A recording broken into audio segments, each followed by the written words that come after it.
We'll get started in just a few moments.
Shit.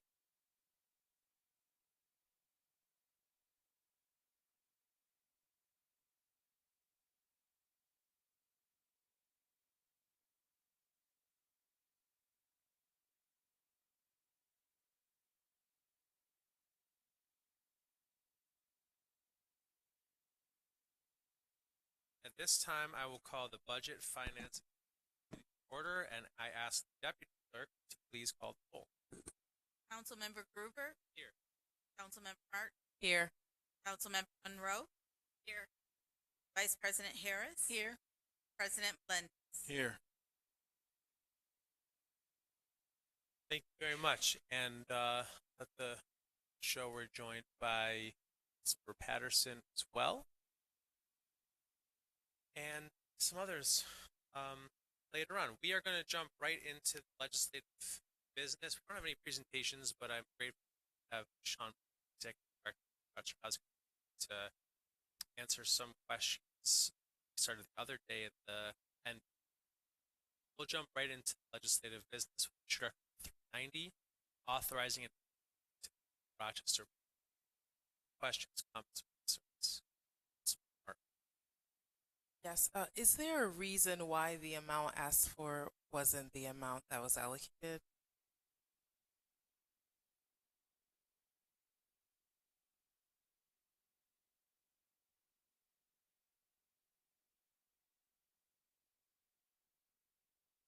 All right, 50 is,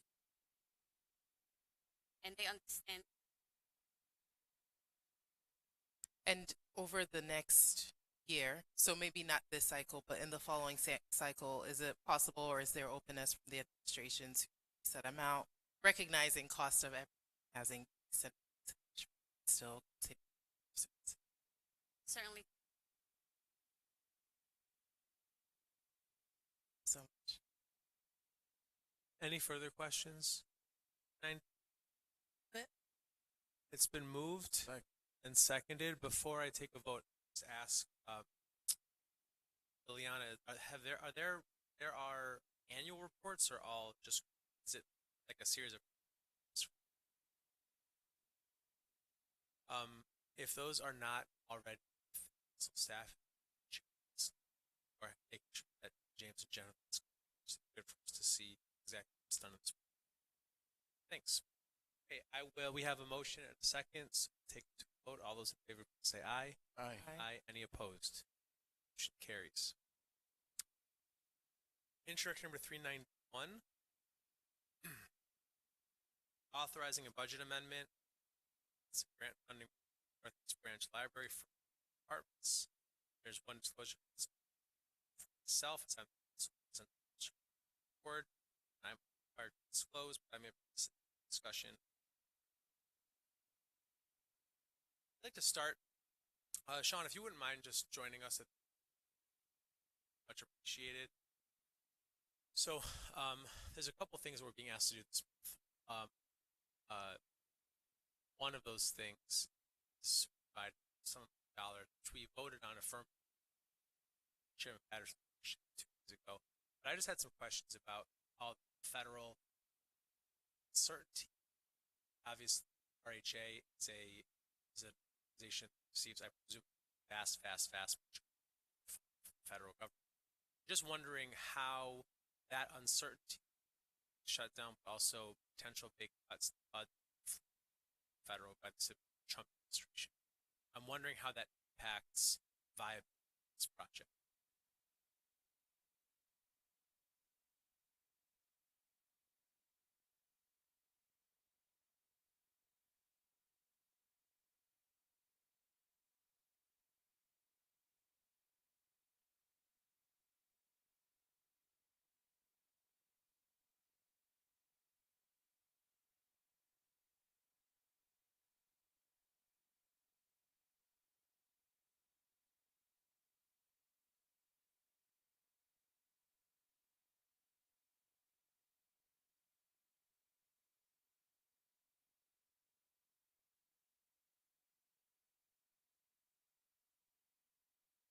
Got it. My recollection is this is a $38 project. This is providing $4 of either financial support grants, the other 34 from the state entities, whatever unrestricted funds that you got it. And so given all that given all the uncertainty, all the realities of just said, even potential impacts in the future. At this point, this goes with the same here today. Assumptions. This is a project worthwhile moving forward on.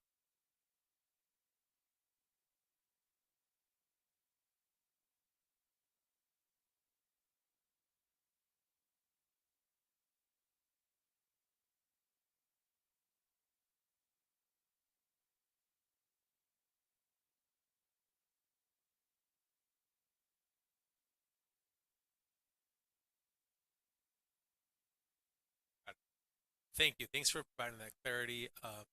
It's helpful to hear it from yourself. I want to make sure anyone else has questions for Sean as they ask them as president.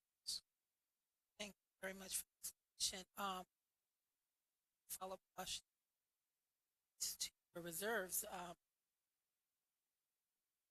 After this project, how will reserves set up?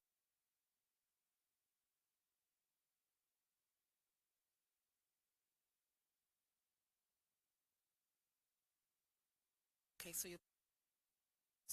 Thank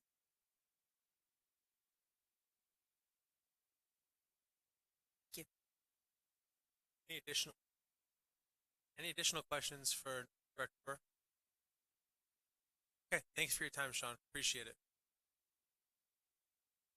So the other questions that I had for the administration based on being asked to today in my role as the liaison to the library board, I'm aware of. Well, first, let me just say I appreciate this administration's to libraries generally. A lot of other cities slashing library budgets have done quite the opposite. Go and planning. So in my mind, there's very little doubt of what the administration's to libraries are. But I think that some of the funding we're being asked to approve here, first it did just generally as a surprise to the library. They're using some capital dollars thought to use, we'd be able to use, I should say, for when improvements are needed, some to be fixed at libraries. I think it came as a bit of a surprise. I appreciate Budget Director joining this library meeting and talking through that with people, and Director Glasper offering some guidance there as well. And I personally think it makes a lot of sense. Capital dollars spent on capital projects. What better opportunity to finally get Councilman Patterson to stop asking for building. But it's really a wonderful project. I think the big question that I have and that other members of the library have now is not around capital, but rather around operating expenses.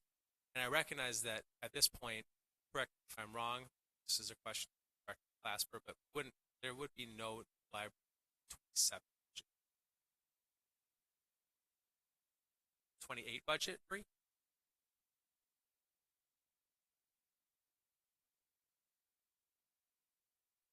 Okay. And so I completely understand, and anyone who didn't hear at home, this library will not be slated to, till fiscal 28. And I recognize that it's very difficult, possible for anyone in the future, particularly now, at any library op fund increases. But I just want to state for my council colleagues that that is a concern that the board has, that the operating costs, according to Ms. Hasselwander, be around $500,000 a year. Right now, there has not been any kind of conversation about where those funds go. But I just want to state on record, from my vantage point, that as finance chair, I would not approve a budget that didn't offer net new operating dollars to the library. This is about making sure we have core library services, not just pieces around. And just wanted to ask Deputy Mayor if there's anything you wanted to just add about that. Again, not asking to make commitments in advance, sense, just anything. Yep, thanks for that opportunity. And simply say this administration beginning is straight commitment to our libraries. Taking actions for the decades as evidence here today. Speaks for itself. Got it.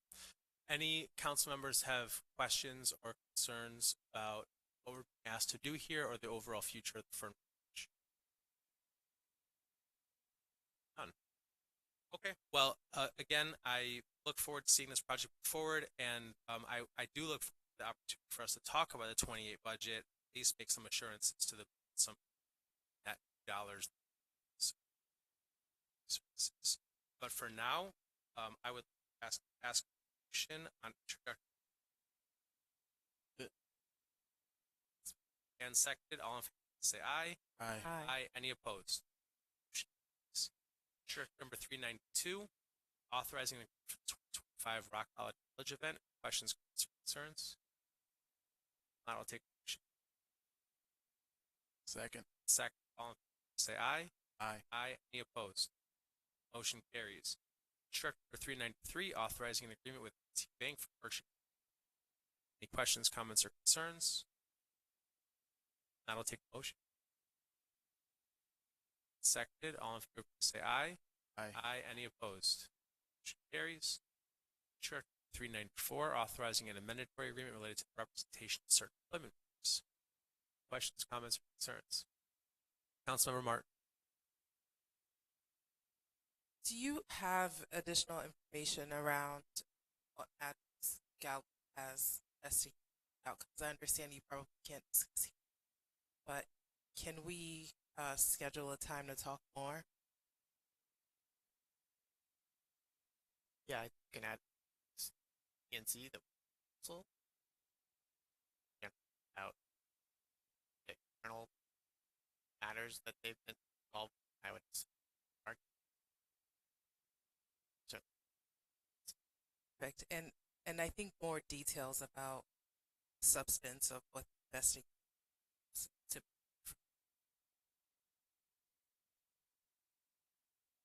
I'll take a motion. 394. Moved and seconded. Say aye. Aye. Aye. Any opposed? Motion carries. And finally, instruction 395, authorizing a mandatory agreement related to the Bank on questions, comments, or concerns.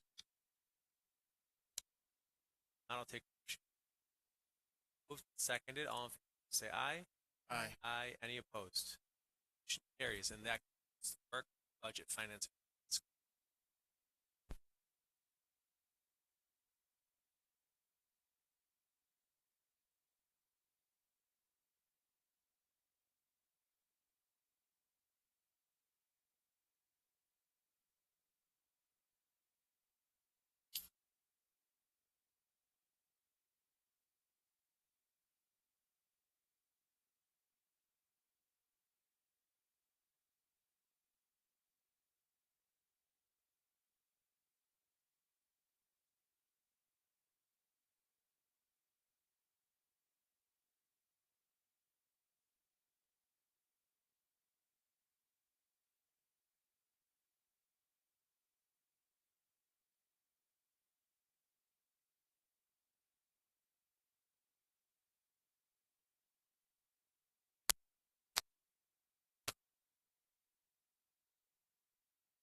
Good afternoon, everyone.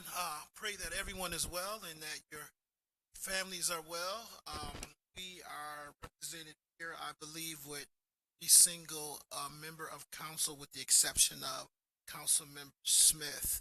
At this time, I would like to call the Public Safety Committee to order, and I ask the Deputy Clerk, Madam Clerk, would you please call the roll? Councilmember Lightfoot, Present. Councilmember Cooper, Councilmember Luke. Here. Councilmember Martin, Here. Councilmember Rowe, Councilmember Patterson, Here. Councilmember Smith, Vice President Harris. Here. President Blunt. Here. Thank you. There are no presentations this month.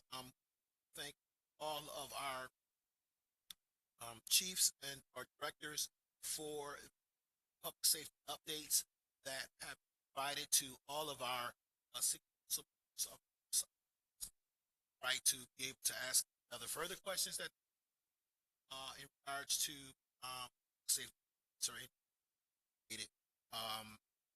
questions. However, directly into our orders of business, starting with introductory number 396, amending the ordinance numbers 2025-103 and 2025-4 related to the New York State Division of Homeland Security and Emergency Services grants. Are there any questions, comments, and/or concerns? It's been moved. Second. It's been moved in second. Now we vote. All in favor, say aye. Aye. Opposed? Any abstentions? Introductory passes. Introductory number 397, authorizing a mandatory agreement related to the body worn camera policy implementation program. Questions, comments, and/or concerns? Yes, we'll start down there with Councilman Monroe.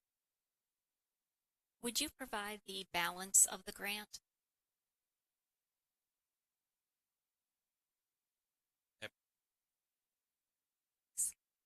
Councilman Monroe. Yes. Okay. Vice President or President Miguel Melendez. Yes, thank you, Chair Lightfoot. So for clarity, I think this is seat and use of an additional 1 million.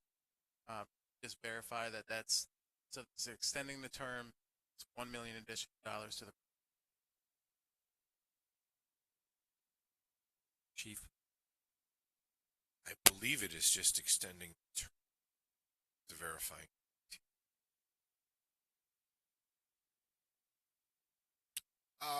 We'll go back down that direction, Councilman Martin, then to Councilman Patterson. Can you provide a reason for the extension?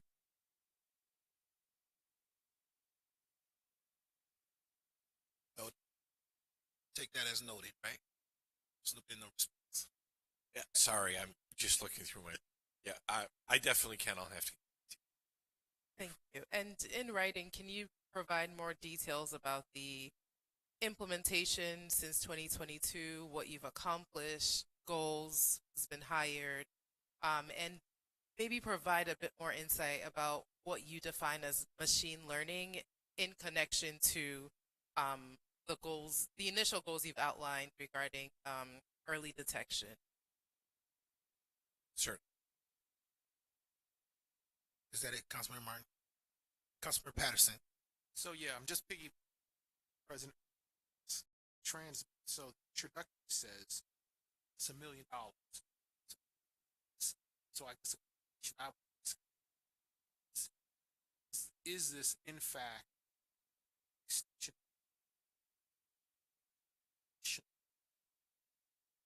Just kind of way transmittal versus introduction. It's not necessarily.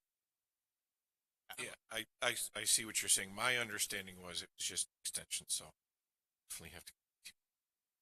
I will look. Sure, there's consistency. I don't think it's necessarily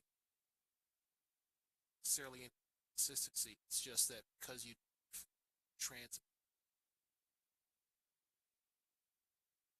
keep the same extent fair.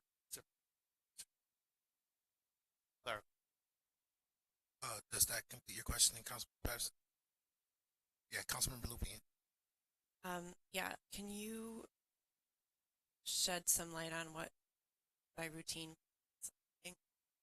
Councilmember Martin said action, but just curious what project is finished, what to protect. Sure. If there's no further questions on this introductory, I'll entertain a motion. Second. Been moved, it's been second. Now we vote. All in favor, say aye. Aye. Aye. Opposed? Any abstentions? No for now. Thank you. We'll do a roll call vote. Councilmember Lightfoot, Yes. Councilmember Krueger, Councilmember Union, Councilmember Martin, No. Rowe, Yes. Councilmember Patterson, Councilmember Smith, um, Vice President Harris, President. Motion carries. Now we move to our next introduction, number 398, Rising an Agreement and a 2025-2026 budget to fund the pedestrian safety program. Any questions, comments, and concerns, and we'll go to Vice President Harris. Thank you, Chair. I have a question. It was, I do see change. I've seen some traffic on Ave. I also see some of the other that you put up to help traffic calming. I'd like to know if you guys are to expand this to city. I have hot spots that I would say is traffic patterns should be considered. Hope Ave, parts of Ave, of course, West. I know that every year when we receive the grant, we do get enforcement based on data. Time for that. Thank you, Chief. Councilmember Dr. Thank you. And since back, Chair Light asked about how this goes to zero, and I do just want to tell council that certainly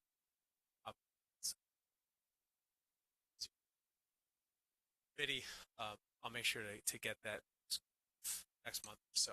But in a recent Vision Zero task force meeting, Chief Sergeant Rivers was there talking about the gap detail and mentioned how many are going 7 gap.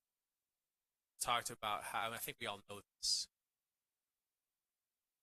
We all see the fact that there's more people killed by traffic on Lake Avenue than it's probably one of the most dangerous streets in the state, let alone in the county.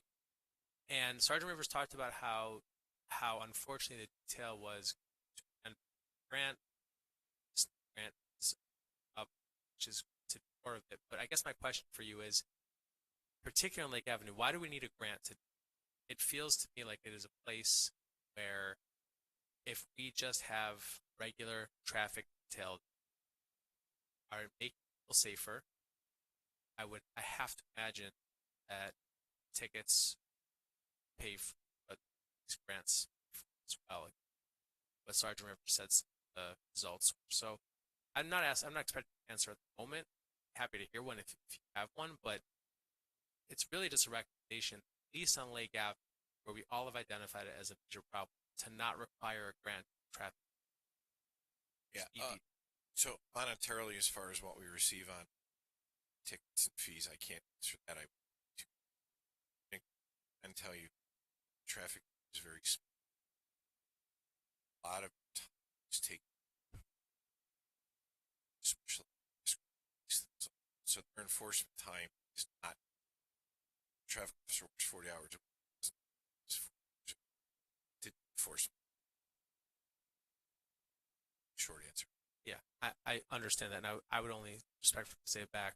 I think part of the Vision Zero work, as Sergeant shares, that we're not expecting us to have, people. We're not expecting there to be traffic detail at every intersection at all times. I recognize that's impossible. We have to think about how to find other methods to deal with this. That being said, if the detail that Sergeant just led demonstrated that even with cops sitting, there's just massive speed know what the results are of that area unchecked. Wise, I think, to find a way for that location for that corridor of all places to not require a grant of some detail. Fortunately, we have a grant now, so hopefully we don't have to answer this question for a while. Your point's noted. Thank Councilmember Lupian, and then Councilmember Monroe. Couple questions. Councilmember for Vision Zero Task Force, share with council. Yeah, and I just said we'll also have we're going to start working on a year-end report that I'll make sure that's sent along with it. In terms of the traffic detail, do we have any data that shows that enforcement actually has an impact on speeding to connect that?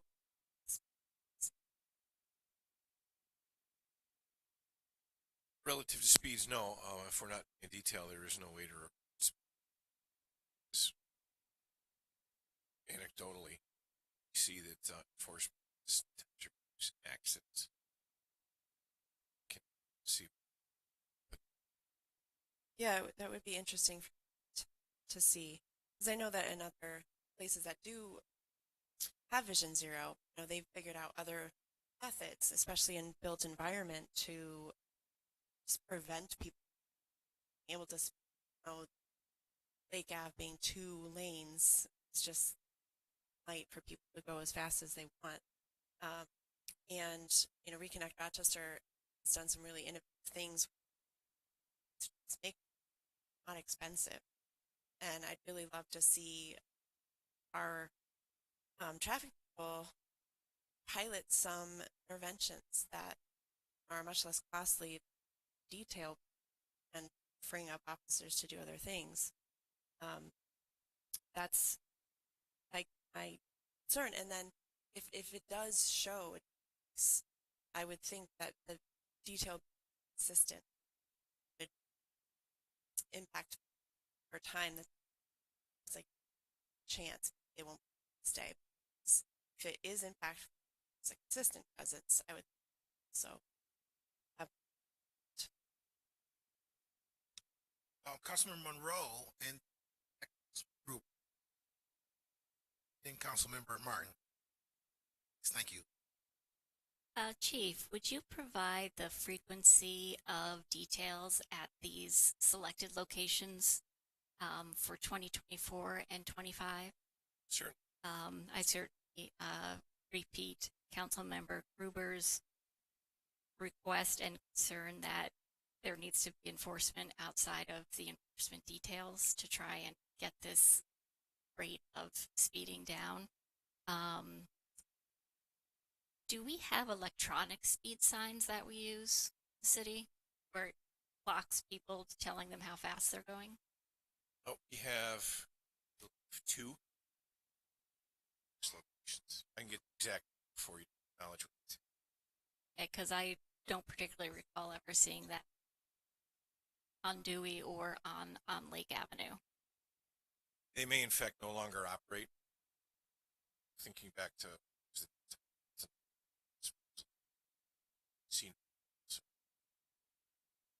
do we have any sense of whether or not those are actually helpful in getting people to slow down? Well, I can tell you when I see one, I slow down. Me too. As far as data, because I would be interested if I could know the cost of what one of those signs would be. I don't know if that's something that could be just looked up so we can start to consider those kinds of things. I'm concerned as well. I'm looking forward, Councilmember Gruber, to the information from the Vision Zero committee. Things seem to be moving a bit too slowly, especially when we're talking about people dying out there. So I'm looking forward to that. Thank you. Councilmember. Sure. I'll just address both comments that came. Councilmember Ian. I would agree that things are moving slow, probably slower than anyone wants them to move. I'd also say that we have $24 million in Safe Streets grants that right now are toyed with by the federal government. So there's a whole things that are on the control of this administration, this council, or the Vision Zero task force itself. At this point, it appears that we are making progress, but having money to make some of the changes that we want is an important step. We're not there yet, but closer. And just remember that Senator Schumer came to announce that $24 million half ago, and it's still not in.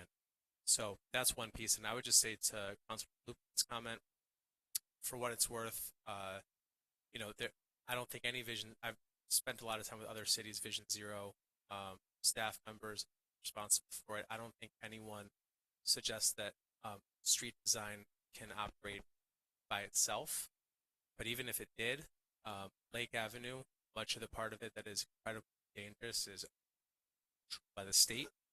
And back in, I believe, 2013, 2014, before any of us, save maybe Councilman Patterson, are on council, there was an effort to do a pretty significant road diet on Lake Avenue that was ultimately the community over in Charlotte was adamantly against it and got pulled. So again, that doesn't mean we should try it again, but there are forces beyond just what the city is responsible for. And I'd also say we can talk to Reconnect. I'd be happy to have a conversation with them together. They're at the table for Vision Zero, obviously take a pretty central role. And I don't think they would argue that some of the safe streets work that they've done are necessarily going to be impactful on a road like Lake Avenue, where drivers are going up to 70 miles an hour. I think it makes a lot of sense, like where they did it over on Avenue D recently, and some other stuff in Beechwood that are residential, where even speeders are going, 40, 50 miles an hour. Lake Avenue is treated like a highway. Much of it is a highway because the state designed it as a highway, and it's going to take a little bit more, I think, than small, expensive projects to reduce speed and. But again, lots more to come. Port soon. Yep. Sir. Okay. Councilman Martin, and then Councilman Lupien.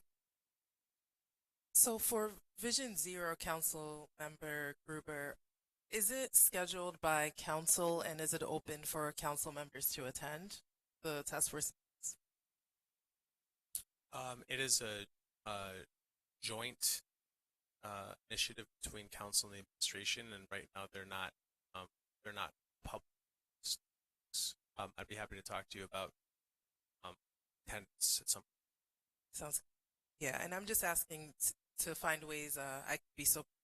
I know traffic safety is a priority for all of us, so that is why I asked. And for the administration, last year this grant was used to purchase helmets for kids, which is great. I understand that's not happening this year, but I want to understand the scope of what this grant can be used for. Can it be used for other traffic safety mechanisms outside of enforcement, or is it limited? But yeah, just trying to understand the boundaries. Yep, get you. Thank you. Councilmember Lupien. I appreciate your comments and your to talk to together. Because I do think that lower cost options are including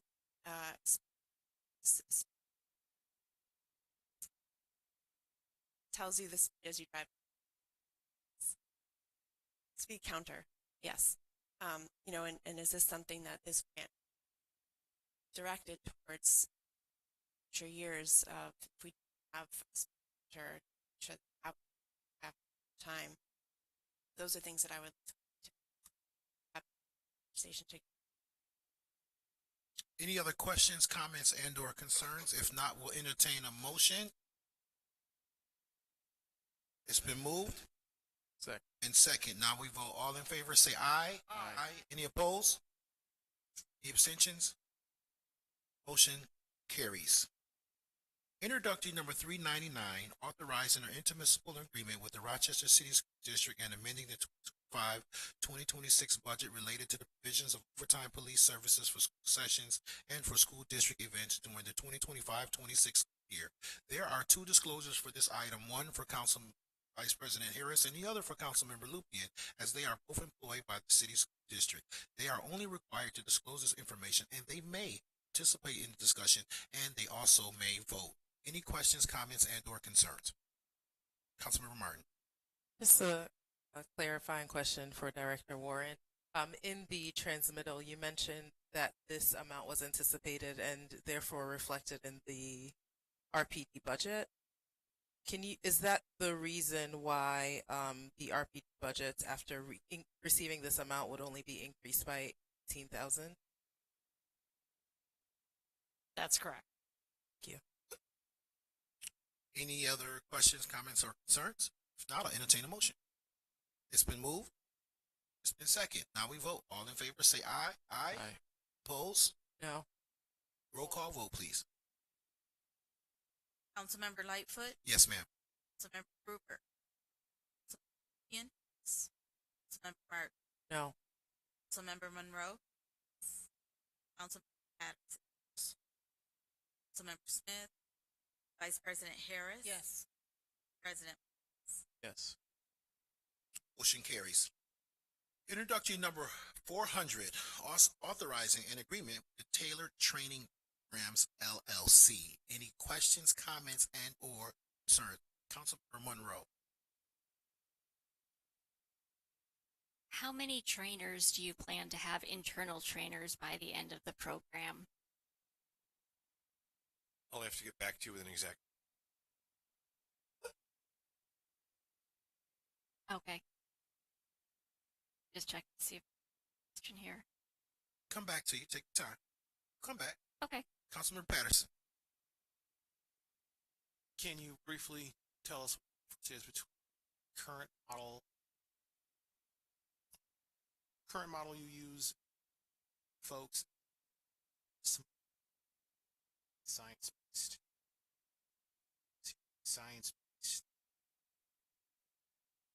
Get that back to you. Come back to you, Councilmember Monroe.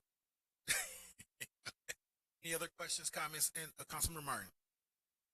When available, can you please share a curriculum of the training and some details curriculum and just summaries about what would be talked about in each section? I think for me it would be helpful to understand the difference between what the previous standard is and what this is by actually comparing the two curriculums and what's taught. Second question, how many officers will be trained? Yes, I'll get it to you. It's a DCJS curriculum, and the idea would be that we train tactics. Once that is done, we would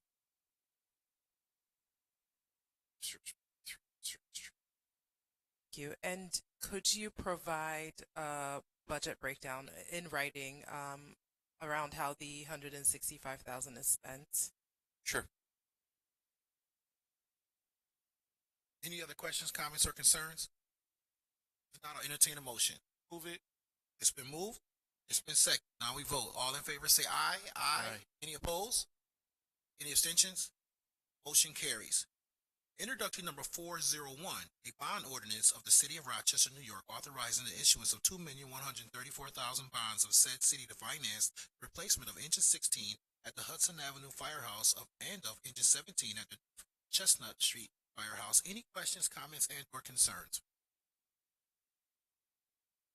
It's been moved. It's been seconded. Now we vote. All in favor say aye. Aye. Aye. Any opposed? Any abstentions? Motion carries. Before we adjourn, we do have a few follow-up questions for our folks here concerning public safety. I want to thank the fire department for getting the service of calls information to us, as well as the additional fire department code enforcements for 2025.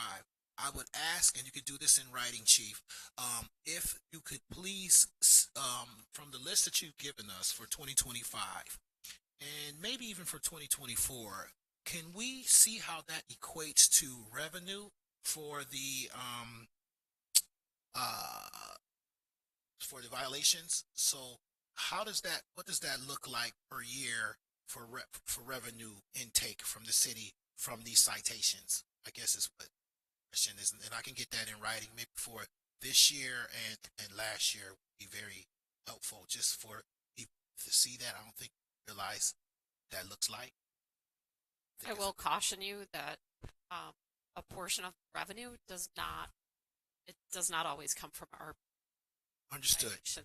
I may see tickets. Well, the code enforcement that the letter we one pager we were given for the fire department Gotcha. code enforcement violations and inspections, right? And citations for both would be great, police and or fire. Okay. What does that look like as far as we cite these people, right? When they don't reach our violation, when they violate us, they get a citation. Sometimes that's monetary, right? But could end up getting added to the tax bill. I understand that, Okay. but it's still trackable, right? As to what the amount of that citation was. They may not pay it if they don't pay their taxes, right? Correct. But it's accrued or it's tracked, right? And so I just would like to see what you have based on citations that go out yearly. And what does that look like at the bottom line at the end of the day for revenue, for the potential revenue for the city? What kind of time frame are you looking to get the answer back? It may take a little bit to get that answer. By the next public safety. Okay. Okay. That good? Yes, thank you.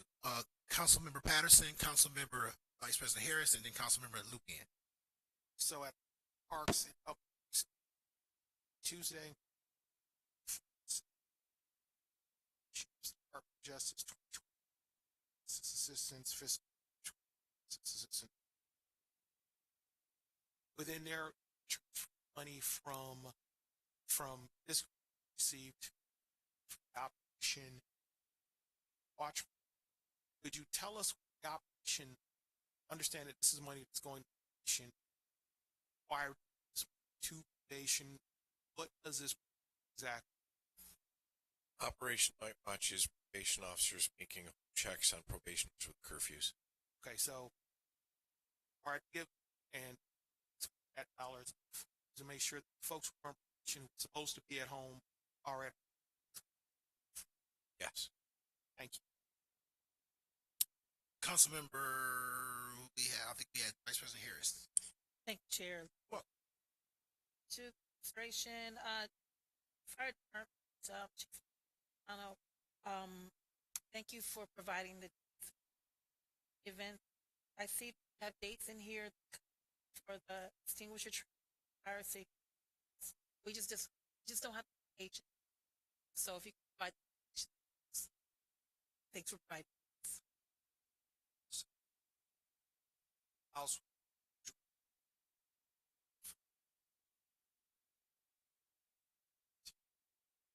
Your train. Councilmember Lupian.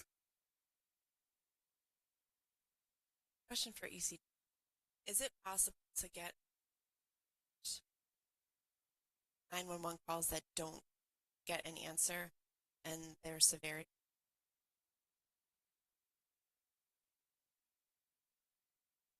What was the question? I'm sorry. Can you provide a report, like monthly or quarterly, that shows the number of 911 calls that did not get answered and their severity?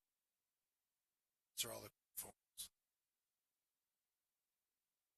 Not actually, maybe this is then for the police, and if this isn't tracked at CD, not the phone calls that don't get answered, but the calls that don't get a response. We dispatch all the calls, so it'd have to be specific for it.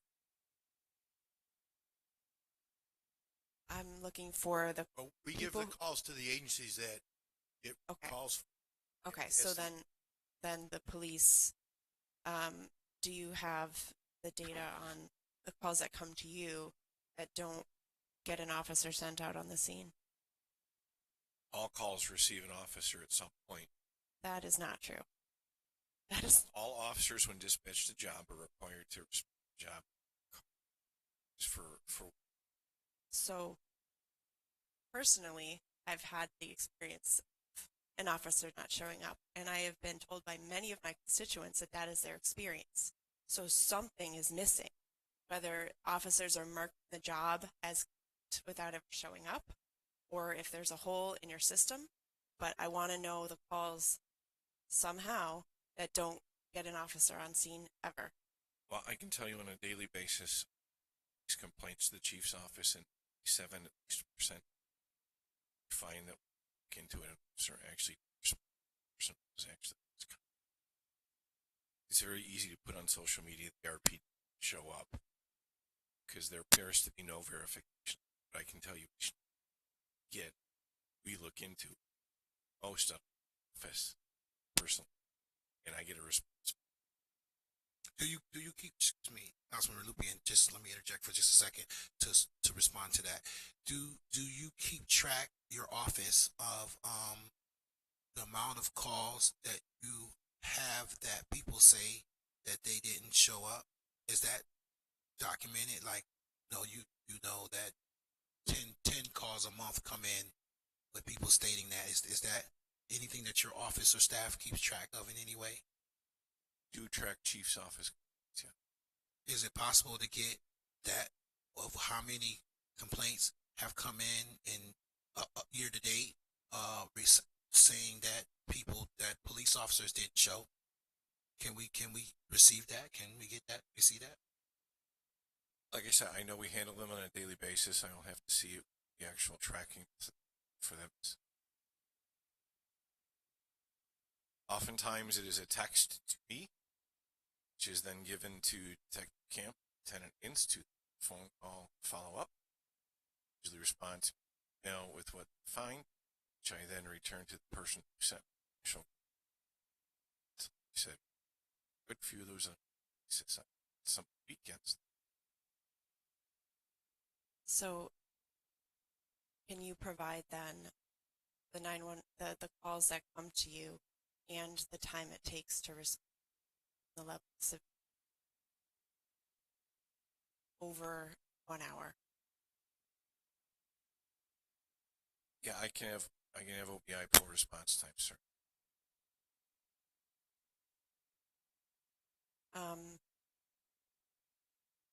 This year, from October 25, going back 2 years. Second question is around emergency management. I don't see the director here, so Deputy Mayor, if you could get the answer to this. I consistently see updates on the safety state share asked to respond to, and I know that there's a number of events that go on.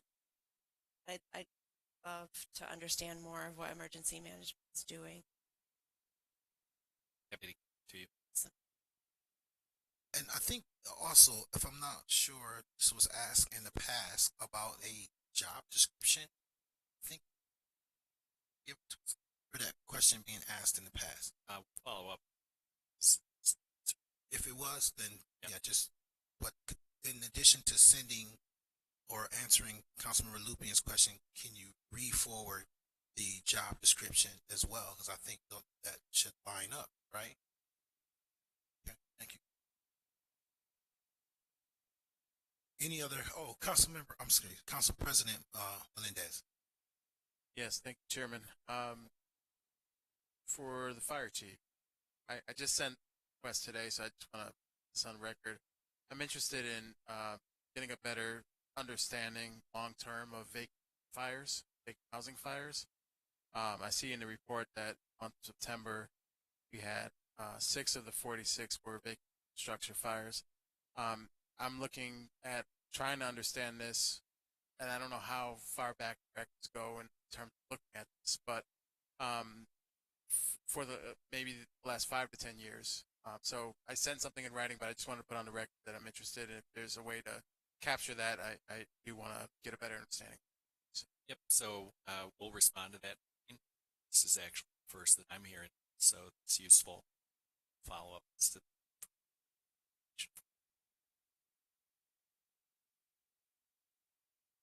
Any other questions, comments, and/or concerns? If none, the Public Safety Committee stands adjourned.